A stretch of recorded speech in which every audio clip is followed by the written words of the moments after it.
Hello, my name is Dr. Marty Martin, and I'm a faculty member at DePaul University and specialize in health sector management. So whether this is the first time you've actually watched this series, or maybe you're just jumping into it as a continuation, this particular series is called Quantitative Decision-Making Tools. That's a mouthful, but Quantitative Decision-Making Tools. So let's begin to kind of get an overview of what the focus will be today, but within context. So as you'll note, cause and effect is highlighted. That will be the focus for this particular module, but it's within the context of these other decision-making tools. So let's dive in. So fundamentally, when you think about cause and effect, something happens, either a good something happens or a bad something happens. And what you have to do is to ask yourself, the question is, what caused that? Yep, so what caused that good thing so that we can have more of that? What caused that bad thing such that we can prevent that? In fact, in healthcare, we often call this the 5 whys, or in some cases, a root cause analysis. So I'm not going to focus on that, but you may want to Google that or do some additional research on PubMed about root cause analysis or the 5 whys. Not only are they quantitative decision-making tools, but they're also good tools to use for quality improvement and performance improvement. But let's look at first defining the problem, or the effect, if you will. Step 1 is really knowing that there is a problem, that has to be defined. So that may seem silly, but problem recognition. Think about it. You're busy seeing patients, or you're administering things in a healthcare organization or long-term care organization, or you're working on projects in pharmaceuticals or biotech or medical device companies, and then something happens.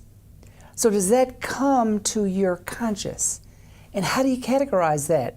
Business as usual, or is it a problem? Is it an opportunity? Is it something that's desired, not desired? Is it out of variance? So the first step is defining the problem. What's the second step? And it's really Royle's rule. And what Royle's rule is this, is define the problem once, but define it again and again. That's almost like the 5 whys. Because in a lot of cases, we may think that we're defining the problem, but in actuality, what are we defining?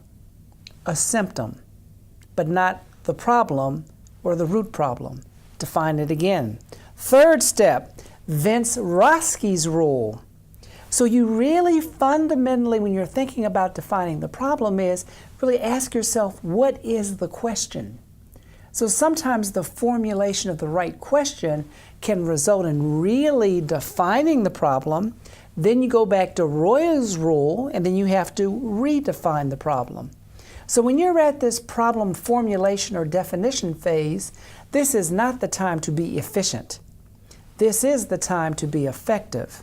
And to be effective, you have to deliberate. So let's kind of move on and look at an example of what's called a cause and effect diagram, or a fishbone diagram. And if you'll note, you see the problem there. So that is, after you have actually defined the problem in a way that makes sense, then you want to ask yourself this question. What's causing that problem? Is it about people? Is it about procedures? Is it about policies? Is it about plant? So 4 Ps, if you will. It could also be about processes and practices, 6 Ps. But the focal point is you want to begin to categorize what the causes are to that problem. So that's one model of looking at it. Let's take a look at another model, which is the 4 Ms, not the 4 Ps. So again, you still have problem. We want to look at manpower, or person power, if you will, materials, methods, and machinery. So this is another way that you can look at it. If you really want to be very diligent and deliberate and robust, you would do both. So you would do the 4 Ps, I also added 2 other Ps, the 6 Ps, as well as the 4 Ms. So that way you can really not make sure or guarantee, but be more assured that you have defined the problem well and you are determining the causes of that. Now, you probably don't want to do this by yourself. So you really want to bring together a group of people and do it in a fashion that fits with the group. Because in a lot of cases, groups are a whole lot better than individuals with coming up different perspectives and different angles. So let's do an example in the real world, because some people are saying, 6 Ps, 4 Ps, all this stuff, M's, makes sense, but how is this really applied? So here's a case from the Cleveland Clinic.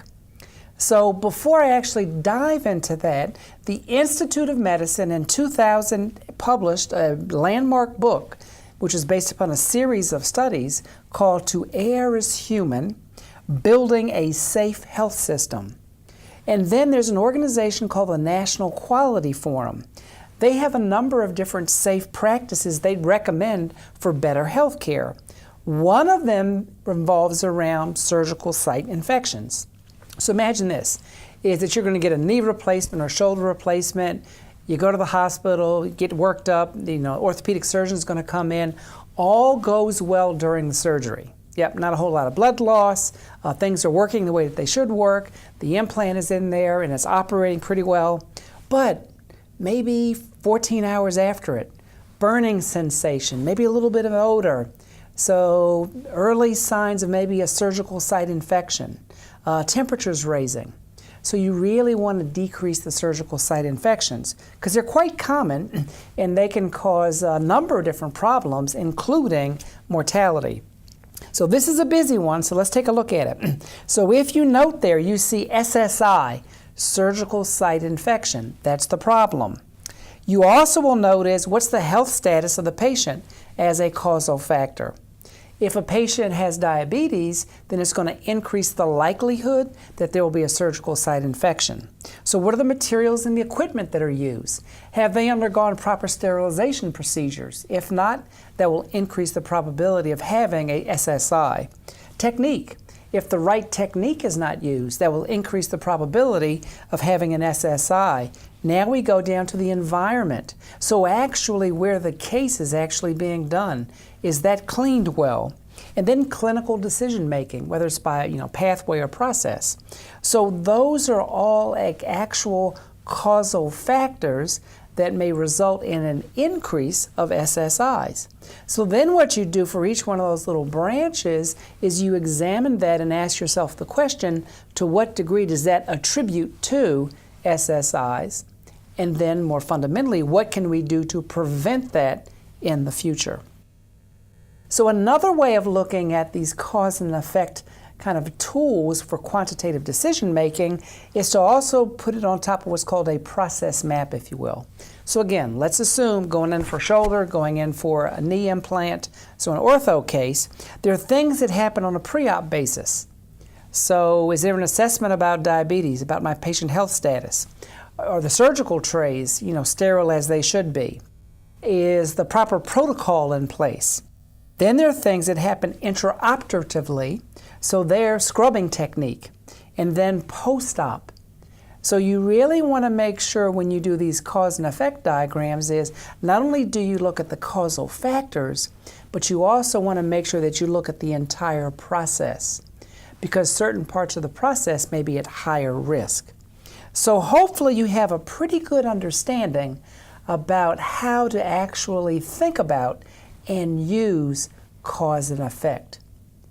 This next part that we're going to focus on is a time series analysis, and that's another tool.